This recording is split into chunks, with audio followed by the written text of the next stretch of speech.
Assalamualaikum warahmatullahi wabarakatuh. Oke teman-teman, di video kali ini saya akan bahas lagi tentang aplikasi pinjam duit. Nah, di mana di aplikasi pinjam duit ini teman-teman sudah telat bayar 44 hari ya. Jadi sudah hampir 2 bulan. Nah, tadi siang banyak sekali teman-teman yang komentar tentang aplikasi pinjam duit yang bertanya, "Bang, kalau kita gagal bayar ataupun galbay di aplikasi pinjam duit, apakah ada DC yang datang ke rumah ataupun ke tempat kerja?" Jadi tadi siang itu banyak sekali yang komentar ya. Mungkin teman-teman sudah panik dan takut. Nah, di video ini saya akan menjelaskan seperti apa resiko galbay di aplikasi pinjam duit 2024. Apakah aman? Apakah tidak aman? Nah, di video ini saya akan menjelaskan buat teman-teman. Karena di sini saya sudah mempunyai aplikasi pinjam duit yang sudah telat bayar 44 hari. Jadi, pengalaman saya infokan buat teman-teman. Seperti itu ya. Oke, sebelum kita lanjut ke pembahasannya ya, buat teman-teman yang baru menemukan channel ini atau yang masih belum subscribe ke channel ini, jangan lupa tekan tombol subscribe-nya teman-teman ya. Agar saya lebih semangat lagi bikin konten-konten tentang seputar gagal bayar pinjaman online. Baik itu ilegal maupun legal teman-teman ya. Oke, tanpa lama-lama langsung saja kita bahas di aplikasi pinjam duit. Nah, di bagian atas ini teman-teman terlambat 44 hari. Ya, jadi sudah hampir 2 bulan ya. Di aplikasi pinjam duit ini tidak dibayar. Nah, kemudian di sini total denda Rp 739.000 ya. Oke, nah di sini saya cek lagi teman-teman ya. Nah, di bagian cicilan, mungkin teman-teman sudah tahu ya, ini bagian cicilan. Mungkin teman-teman yang sudah telat ya 1 hari, 2 hari mungkin sudah paham ya. Nah, kalau pinjam di aplikasi pinjam duit ini ada cicilan kan. Di sini saya mempunyai 4 cicilan ya. Sorry teman-teman ya. 4 cicilan, bahkan kalau teman-teman pinjamannya sedikit ya cuman 2 atau 3 cicilan, bahkan nggak ada sama sekali cicilan seperti itu kan ya. Oke, untuk resiko gagal bayar di aplikasi pinjam duit sejauh pengalaman saya yang saya alami ya, itu resiko yang pertama, misalkan teman-teman telat bayar, itu biasanya kalian akan ditelepon terus-menerus oleh pihak aplikasi pinjam duit tersebut. Jadi misalkan teman-teman mau jatuh tempo atau sudah telat 1 hari atau 2 hari, 3 hari, kalian akan ditelepon. Ya, bahkan saking seringnya bisa sampai 5 bahkan sampai 10 kali panggilan seperti itu. Nah, kalau seperti itu gimana Bang? Aman nggak Bang? Aman nggak? Ya, cuman resikonya teman-teman ya ditelepon seperti itu ya. Jadi misalkan teman-teman ya, saya ulangi lagi, misalkan kalian mau jatuh tempo ataupun sudah telat, biasanya kalian akan ditelepon dengan nomor yang beda-beda. Bahkan 1 hari bisa sampai 10 bahkan lebih bisa. Ya. Jadi seperti itu. Nah, pertanyaan teman-teman, apakah aman kalau kita ditelepon terus-menerus? Aman. Cuman itu cara penagihan dari pihak pinjam duit. Misalkan kalian mau jatuh tempo ataupun sudah telat. Seperti itu. Nah, saran saya seperti apa? Ya kalian nggak usah panik. Memang itu resiko sih. Resikonya ya cuman seperti itu aja, di telepon berisik. Nah, ya saran saya buat teman-teman, misalkan kalian merasa nggak nyaman ya cukup kalian ganti nomor, itu aja sih. Biar apa Bang ya? Biar kalian nggak merasa berisik, nggak ditelepon. Karena kalau kalian telat bayar, itu akan ditelepon terus-menerus. Bahkan nomornya itu beda-beda ya. Bisa sampai 5, bahkan lebih kayak gitu.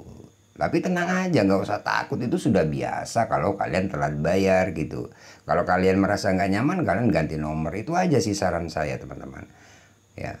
Nah, yang pertama-tama buat teman-teman saya sarankan ya, yang telat bayar ataupun mau telat bayar, kalian harus kuat mental, itu aja sih.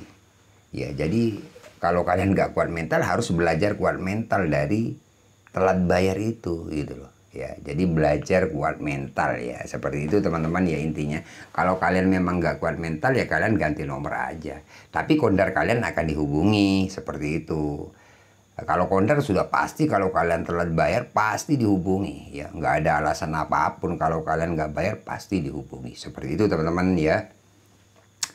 Oke, nah itu sebuah risiko. Kemudian untuk sebar data, Bang, aplikasi pinjam duit apakah sebar data?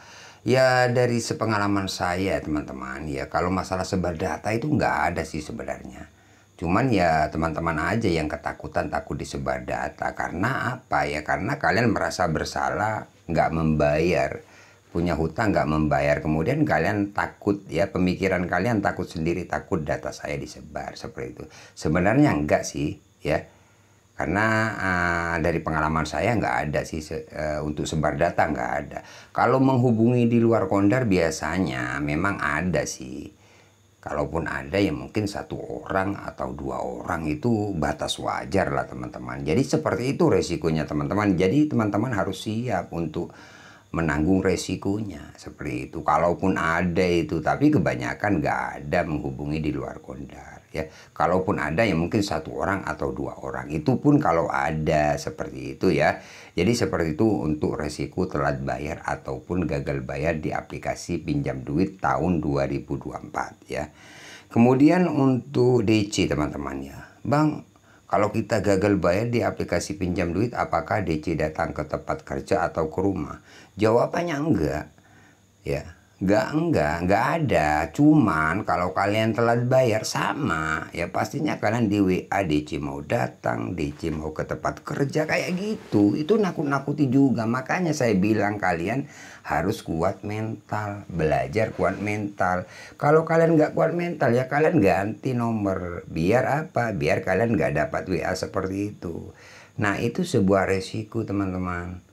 Ya resikonya ya cuman ditakut-takuti, karena sejauh pengalaman saya pribadi, sejauh pengalaman saya dari teman-teman subscriber yang mulai dulu banyak yang sharing, itu nggak ada yang didatangi untuk aplikasi pinjam duit. Ya jadi aman, kalian bisa cek di video-video saya tentang aplikasi pinjam duit, itu banyak kan. Itu aplikasi beda-beda, nggak sama, itu banyak kan. Di situ ada yang sampai 1 tahun, itu masih aman. Bahkan saya selalu update, contohnya seperti ini. Ini sudah hampir 2 bulan. Nah, kalau teman-teman lihat, mulai dari awal ini waktu telat 1 minggu, 2 minggu, sampai sekarang selalu saya update terus. Bahkan posisi aplikasinya saya sebutin di situ. Nah, jadi di channel ini selalu berbagi buat teman-teman di luar sana yang terjerat pinjol, yang panik dan takut. Kalau kalian nggak takut, contohnya seperti saya, ya nggak perlu sih menonton video-video kayak ini. Ya kan? Contohnya seperti saya, kalau saya diteror, bahkan saya teror balik. Kalian bisa cek video saya tentang DC yang sering WA. Ya, yang sering WA saya, besok mau datang ke rumah. Tiap hari ya WA seperti itu, DC mau ke tempat kerja, mau ke rumah melalui RT RW, setiap hari. Bahkan saya telepon, kalian cek lah, cari di video saya ya. Ya kalau nggak salah kemarin saya upload ya. Nah, kalian cek lah, di situ saya marah-marahin ya. Iya, kenapa? Karena saya nggak pernah takut, nggak pernah panik. Kalaupun teman-teman telat bayar, memang apa ya, biasanya memang dapat WA DC mau datang kayak gitu loh. Itu nakut-nakuti gitu loh ya. Jadi buat teman-teman nggak usah takut. Kalau saya pribadi setiap hari di WA DC mau datang, DC mau ke tempat kerja, saya telepon, saya marah-marahin. Bapak setiap hari kok WA DC mau datang, tim lapangan mau jemput dana, saya telepon, silakan ke rumah gitu, jangan WA terus. Nah itu saya nggak takut gitu loh teman-teman ya. Jadi di situ teman-teman bisa belajar ya, belajar. Di sini saya bukan mengajarkan teman-teman untuk tidak bayar, tidak. Di sini saya cuma berbagi seperti inilah resikonya ya. Jadi untuk aplikasi pinjam duit ini ya di tahun 2024 untuk bulan ini ya intinya masih aman lah teman-teman ya, masih aman, nggak ada DC-nya. Misalkan untuk bulan kedepannya ada teman-teman subscriber saya yang didatangi DC, nanti saya infokan seperti itu. Karena banyak teman-teman yang sharing sama saya. Sengaja saya nggak bikin grup. Banyak teman-teman yang WA saya, Bang ada grup nggak? Enggak, saya nggak bikin grup. Karena kalau saya bikin grup, nanti pasti ada DC atau penagih dari pinjol itu masuk ke grup itu. Ya akhirnya mantau kalian.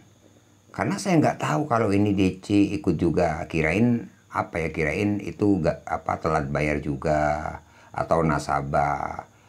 Ya, nggak taunya DC yang memantau kalian. Ya, makanya teman-teman banyak informasi-informasi yang apa ya, yang miring kayak gitu. Makanya saya sering infokan buat teman-teman jangan sekali-sekali ikut grup gagal bayar, karena di dalam itu ada DC-DC yang mantau kalian seperti itu. Akhirnya kalian ditakut-takuti. Barusan saya didatangi ya kayak gitu. Pastinya teman-teman panik kan.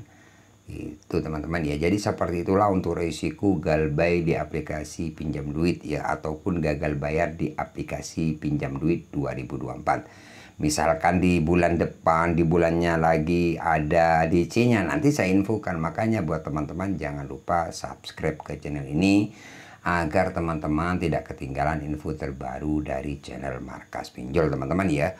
Oke, silakan teman-teman ya, komen aja di kolom komentar ya. Misalkan teman-teman mau tanya apa, silakan komen aja, nanti pasti saya infokan seperti itu ya, saya balas ya.